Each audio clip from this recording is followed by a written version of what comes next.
pale Yale male shit, like white bros from the Ivy League.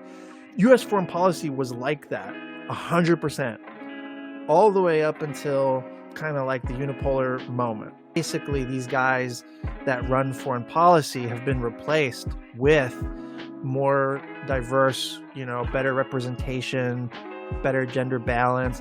There's a way in which that's true, but it wasn't like flipping a switch. And the pale Yale male guys, they still run the show. What do you think Tony Blinken is? What do you think Brett McGurk is? The traditional ruling elite are still there, but they're surrounded by a bunch of lower level people who are Black, Puerto Rican, Mexican, Filipino, Nigerian, who are gender diverse. There are some trans people in the system.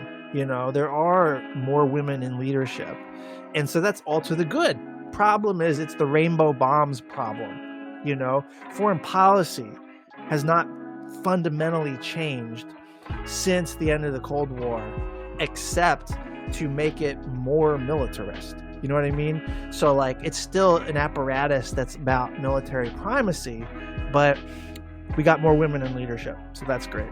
But it's still ruling class shit. Do you want a more diverse ruling class, or do you want no ruling class at all? Fuck.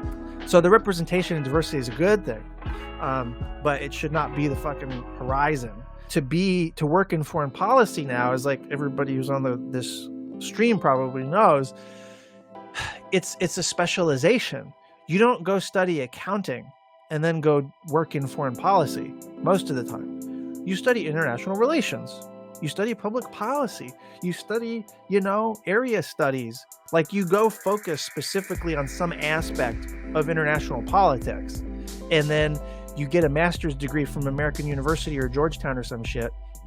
Or if you're really lucky, the Kennedy School. And then you pipeline in and you go be a civil servant, and then you buy a brownstone or a condo in DC, and then that's your life, right? It's a middle class vocation. People who specialize in international relations or go study this shit in grad school, they could have done finance bro stuff. They could have done accounting or gone into law. They chose international relations because they have some sense of like, this is an interesting way to make a living, and there's some desire among a lot of us to serve a greater good. So like, a lot of us get into the system with the best of intentions. I know that was the case for me. And you want to be on the right side of humanity and of history. And you think you can make a difference on the inside. And that's been an increasingly dubious proposition for a while. But now it's just fucking impossible. When I was working in the system, when I was at the Pentagon from like 2009 to 2014, you could still, as like a sort of middle-ranking civil servant, you could buy a house, and then you'd be trapped in a 30-year mortgage that you could barely afford, but you could afford that. Now, the people who are just getting into the system now, like, forget it. Between interest rates and the inflation of housing prices, it's pretty fucked. One of the reasons why I decided to start jumping on Twitch is specifically to get a little bit out of my elder millennial bubble and engage more with Gen Z, because I feel like the system is pretty fucking rigged against an entire generation of people. If you're a middle management type person in government now, it means that you came to government service as a foreign policy wonk or whatever when I had originally done it. Like, if I was in the system, I'd be in SES now, Senior Executive Service. And those people have $1 million mortgages in DC. They have kids in private school, $30,000 a year. All of that is a lifestyle that requires you to keep milking that government job. Now that they're facing the fact that they are supporting a genocide, that they're part of a machinery that supports a genocide, what are they going to do about it? It's like, well, if you have a specialized degree in international relations, you have been trained to believe that foreign policy is all you can do. And that's not entirely true. You could do any job that's white collar and administrative, and it wouldn't be a stretch for an IR graduate to go study, law or finance or something. Like, I studied finance in grad school before my PhD. It's not fun, but it's not stimulating, but it's also intellectually not harder than international relations or like making sense of foreign policy stuff. You're made to feel like it's the only thing you can do. And a lot of you, a lot of us come into it thinking that it's like being a writer. You can't imagine doing anything else.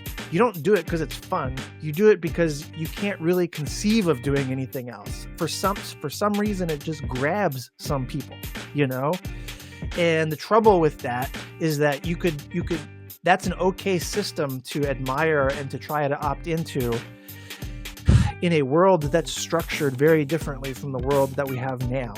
The world that we have now makes you a tool, an instrument of domination and of fucking death. And at best, of an imperial mode of living, at best. And if you've got kids in private school and $1 million mortgage and a brownstone and DuPont Circle and shit like that, you get to take nice trips and fly business class to go meet with the sheikh of whatever at some hotel and have Berkshire muesli for breakfast. You're going to drop all that because the foreign policy is a foreign policy that you disagree with. I think most people don't make that choice. I think most people have no choice but to suck it up. It's so sad, I don't want to get too personal here. One of the reasons I tried to opt out of the system in the first place, and I got lucky, was because I saw that foreign policy was a kind of machinery of death. Like, it was empowering the wrong people. We were so distant from anything that resembled peace or humanity. It was alienating, and it was corrupt. It was all financed by defense industry money. Bad people were funding it. It was a corrupt system. It was making strategically horrible choices. There was no prospect of it seeming to get any better.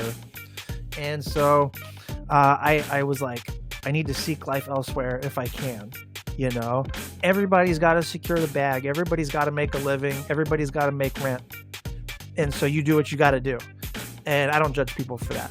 And if I had no other choice, maybe I'd be grinding away at the policy, supporting a genocide shit too. I don't know. I would hope not. I would really hope not. But the deeper you go into the trappings of a bougie middle class life, the harder it is to get out on moral grounds or principled grounds. And now it's the mask is so off with American foreign policy. If you're studying international relations right now, there are many things interesting that you can do with that. But serving in government is one of the most questionable things that you can do with that. Especially in the Trump years with all this loyalist Schedule F shit. This is not great,